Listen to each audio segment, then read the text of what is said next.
Good morning.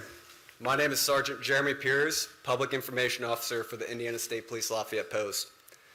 I'd like to thank you all for being here and thank the Delphi United Methodist Church for allowing us to use their facility. This morning we're going to provide an update on the investigation into the murders of Abigail Williams and Liberty German. Before we get started, I'm going to introduce to you our speakers, Superintendent of the Indiana State Police, Doug Carter, the Carroll County Sheriff, Tobe Lesenby, and the Carroll County Prosecutor, Nick McClelland. I'd like to remind everyone that this continues to be an active and ongoing investigation. At the conclusion of this press conference, we are going to answer a limited amount of questions out of respect to the investigation and the process that will follow today. We will not discuss evidence that is related to this investigation. On behalf of the Delphi Double Homicide Task Force, thank you all for your continued support.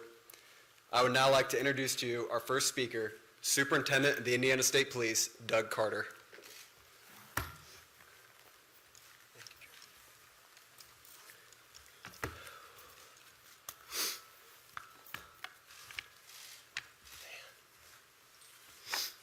Give me just a second here.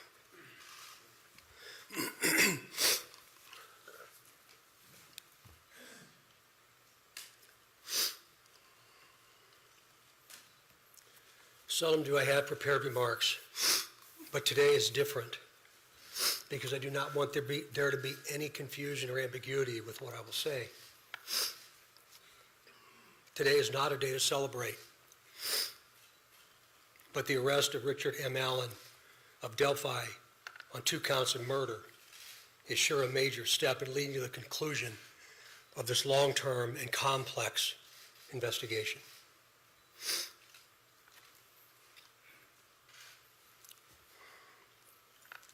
First, I'd like to speak directly to Anna, Mike, Becky, Kelsey, your extended families, along with the entire Delphi community that certainly has grown and now includes our nation and even many countries around the world. I am proud to report to you that today, actually last Friday, was the day, and an arrest has been made. Thanks to literally hundreds of media outlets that have been steadfast in reporting and keeping the memories of Abby and Libby front and center. Many of you in the room have developed relationships with me personally, and you know I always have a personal perspective, and today's no different. But from a very personal perspective, you all have provided inspiration and support, even while oftentimes frustrated with us and me. You continue to encourage the efforts, and you too believe that one day we would all be here participating and sharing this news. To the entire law enforcement community, which includes all local, state, and federal agencies, which are far too many to specifically mention today, thank you, thank you, thank you. We are going to continue a very methodical and committed approach to ensure that if any other person had any involvement in these murders in any way, that person or persons will be held accountable. Since the murders of Abby and Libby 2,086 days ago, the daily investigative team has worked tirelessly and is certainly worthy of mention today. Specifically, Sheriff Lesenby, the Sheriff of Carroll County, Detectives Tony Liggett, Detective retired Kevin Hammond, former Delphi Chief and now the prosecutor's investigator Steve Mullins, State Police First Sergeant Jerry Holman, Detectives Jay Harper, Dave Vito, and Brian Harshman, along with members of the United States Marshal Service, specifically Agent Jeremy Clinton and Agent Bill Colfers. With them today is Dan McClain, the U.S. Marshal, appointed U.S. Marshal. Our State Police analyst, our scientists from many different disciplines within our laboratory division, Mrs. Kathy Shank, for your incredible dedication to detail, and to so many others that I know I've missed. I really believe that Abby and Libby would be proud of you for standing strong, even in the face of immense pressure and perpetual criticism.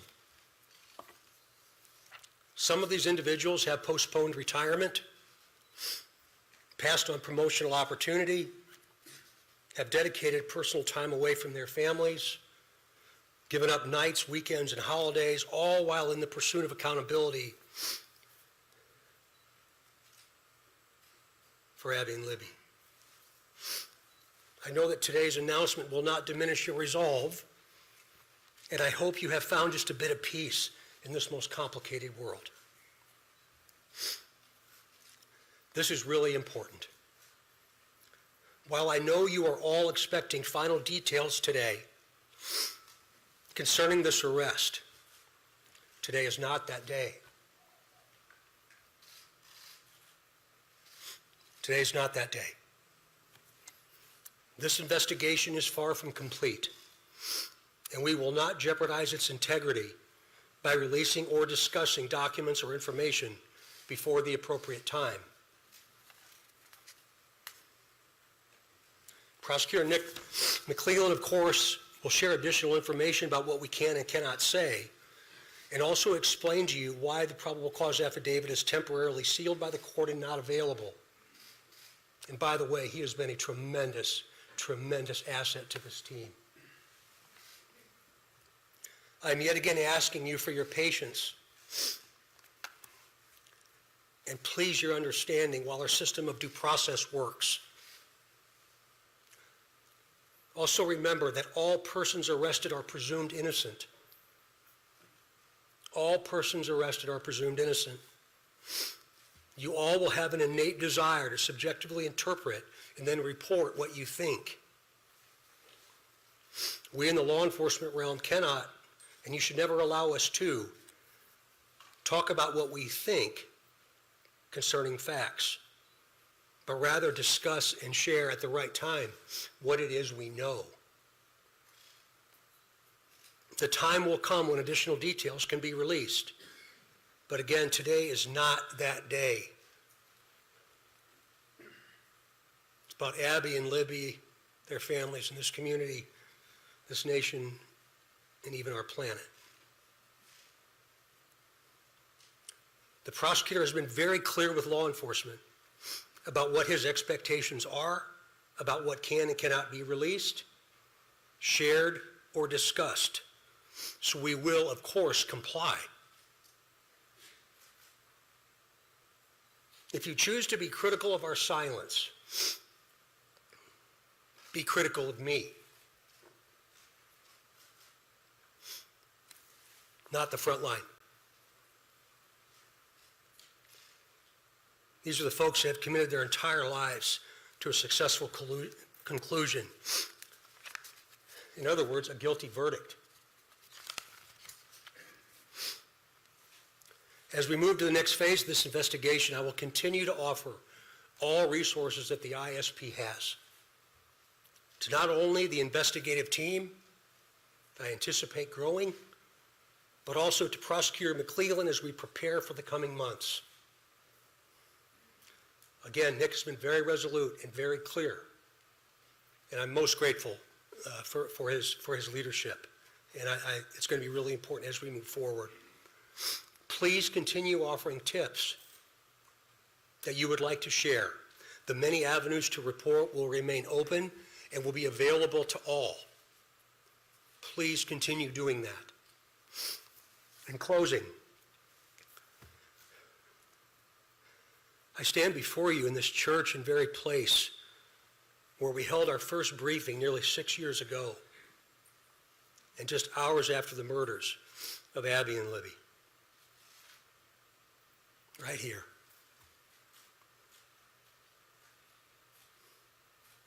Pulling in today, I wasn't really sure what emotion I would experience.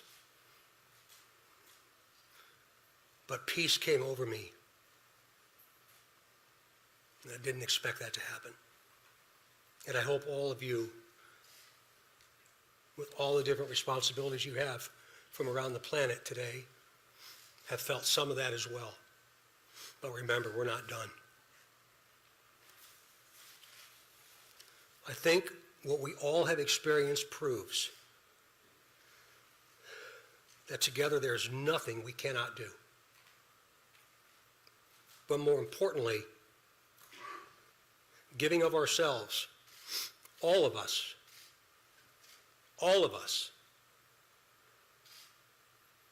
giving of ourselves matters more than what we could ever receive.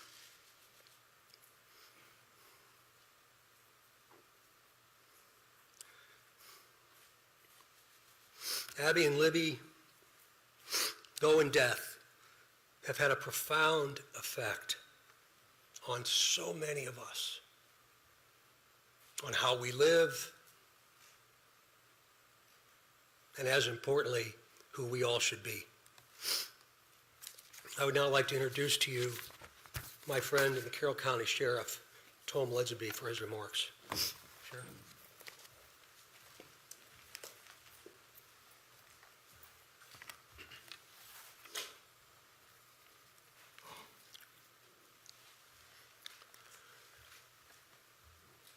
I believe in a God of justice and righteousness. Today, I believe that same God has provided us with justice for Abby and Libby. As Sheriff of Carroll County, Indiana, I want to publicly and sincerely thank each individual who played a role in helping us during this 5.5-year investigation. Whether it was in an investigative capacity, providing tips, cards or letters of suggestions or encouragement, phone calls, and thousands of other countless ways of communicating. I earnestly thank those who prayed for this moment in time. We now move forward through the Indiana criminal justice system, allowing the system to provide its due diligence and process in providing that justice which is owed Abby and Libby, their families, and this community. Thank you.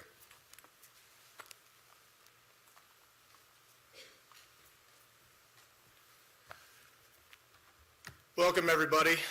My name is Nicholas McClellan. I'm the Carroll County Prosecutor, and before we get started, I want to reiterate some of the things that Sheriff Lesenby and Superintendent Carter stated. I first want to thank both of them. They've been a great support to my office throughout this investigation. They've always been there for a phone call and always been willing to help a hand or a line of assistance to me and my office during this investigation. I want to thank the team behind me. This is the Homicide Task Force team that we've put together. Thank them and thank their families for being so understanding for the many nights they've worked away from their families, away from their children. There are many dates in a lifetime that you're going to remember. The date your children are born, the date you're married, the date you buy a first house, the date Abby and Libby went missing. One of those dates was last Friday, October 28, 2022. At that time, we had gathered evidence to formulate a PC that we submitted to the court, and the judge did find probable cause for an arrest of Richard Allen. He's been charged with 2 counts of murder for the murder of Abigail Williams and Liberty German. This investigation is still very ongoing. We're keeping the tip line open, the tip email open. We encourage everybody to continue to call in tips, not only about Richard Allen, but about any other person that you may have. For that reason and for the nature of this case, the probable cause and the charging information has been sealed by the court. I've been very clear to everybody that per the court order, we cannot talk about the evidence that's in the probable cause or the evidence that's in the charging information. That will become evident to you at some point and it will be released, but right now is not that day. Today's about Abby and Libby, focusing on them. Mr. Allen has had his initial hearing. He's entered a preliminary plea of not guilty. The matter's been set for a pretrial on January 13th at 9 a.m., 2023, and a trial date of March 20th, 2023 at 9 a.m. He is presumed innocent. We will have an opportunity and day in court when we can present the evidence that we have against him. But until that day, he is presumed innocent. I want to open it up to a few limited questions from the audience.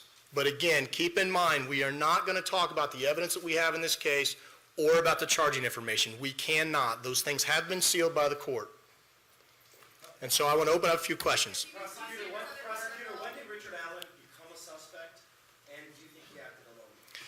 Again, that's part of the investigation, so I'm not going to talk about those things. What I can say is that we have probable cause established by the court for his arrest, and he is in custody. He's being held currently without bond. How long has he been a suspect?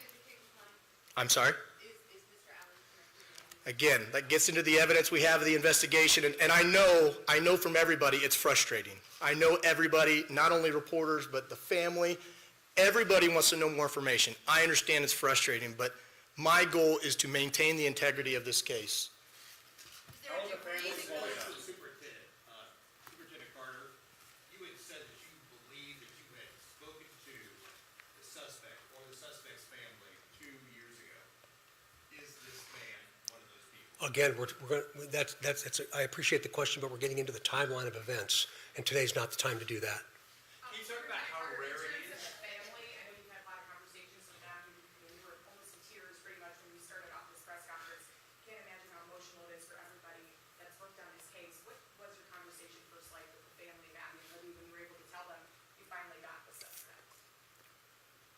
It was a very personal moment for me, and I think it was a very personal moment for them, for all of us that have had interaction with the family.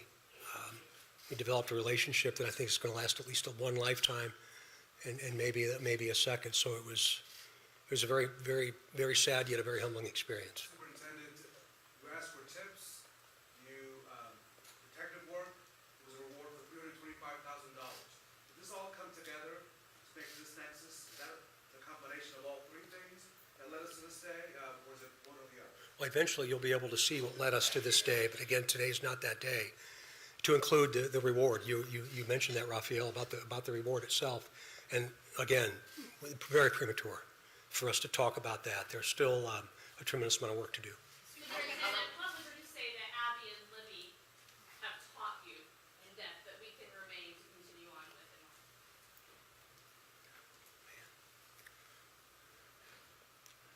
I think probably resilience and understanding the value of each and every day. That today was the day, but I didn't anticipate they ever thought today would be their day. And I feel like I've known them for a long time. Is somebody else involved in this case? Excuse me? Do you assume there's any other individuals involved in this case? We haven't closed the door on the investigation, and so that's why we keep the tip line and the tip email open. And so we're not presuming anything at this point, but we're going to continue to take tips, continue to take any information anybody has, and as we've done with all the information we've gathered, we're going to look at that and examine that and see where it leads us. Mr. Prosecutor, can you explain the law? You've asked the court, based on this investigation, that these documents should remain out of the public view. Can you explain, without getting into the details of what's in the documents, but this is not regular, usually a public hearing is held, we should be able to see all the documents, right? Sure, But sure. you made a decision. Can you explain your decision as to why you believe that maybe for the next 30 days, no one in this room should have access to those records? Sure, it is unusual. We don't do it very often in all the cases that we handle here in Carroll County.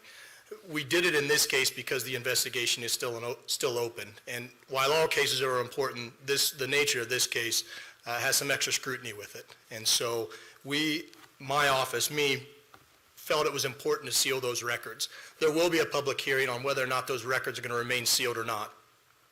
There'll be public notice for that hearing so that everyone can attend, but there will be a hearing to determine whether or not they're going to stay sealed. But for now, to me, it's about protecting the integrity of this case. I want to have an opportunity at some point to have an opportunity in court to explain the evidence and for that not to be tarnished or tainted or anything like that. Again, he's presumed innocent. And so it was important for me in this case to do that. Hold on just a minute. We're not going to comment on that right now as part of the investigation. Again, we just encourage everybody to continue to call in tips if they have them about anybody, and we'll examine those tips. How does it feel for you guys to have searched nationwide for nearly 6 years, going all over the place, only to find your guy, down the street from your office? That's a hard question to answer. It's a mixed emotions. I've been watching the news all weekend like everybody else has, and I think a lot of the members of the public said it right. It's bittersweet. It's a step in the right direction. It's concerning that he's a local guy. So I think just different emotions. Again, this is a step in the right direction. This is the first step into getting into court and having a trial. And so,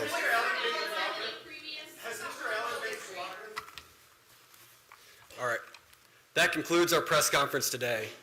Shortly, I will be releasing a press release that will have his photo and a couple more details that'll also be here for handout. That'll also be on the Indiana State Police Lafayette Post Facebook page.